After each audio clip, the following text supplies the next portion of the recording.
Our in-house counsel team has grown over time. As outside law firm rates have gone up, the tipping point at which we see ourselves being able to more efficiently bring something in-house has shifted. And so there are more and more areas where we used to go exclusively to outside counsel that we've had the ability to bring people in and do it in-house. And so we've seen the mix of in-house counsel versus outside counsel change a little bit.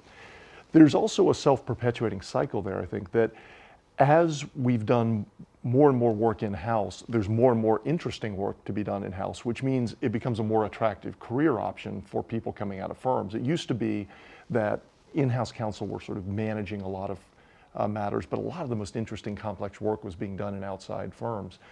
As that's shifted, more and more people in firms are saying in-house life looks pretty attractive, which means we can get better candidates, and there's a little bit of a flywheel going there. So I think we've seen that over the last 5 years, and I think we'll continue to see that in the next couple of years. When you look at why it is that we're seeing this shift between outside counsel and in-house counsel, I think there's both a push and a pull element here. So as you've eroded a little bit the profitability model on that kind of first, second year associate base, what's happened is the work has become a little more all value add by more highly trained lawyers.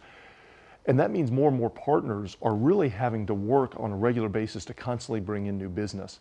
Now, that could be great and interesting and exciting, but you hear more and more lawyers in firms saying, I love the practice of law, but the part I don't enjoy is that I'm always in business development mode. And I think that's shifted. I think that's a much more prevalent part of the day-to-day practice of a partner in law firms.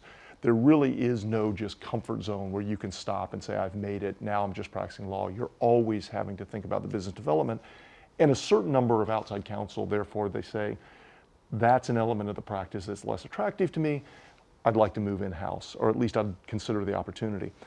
On the flip side of that, as we have taken on more and more work in-house, there's more and more complex work to be done. As an example, we recently hired a partner out of one of the premier M&A firms in New York.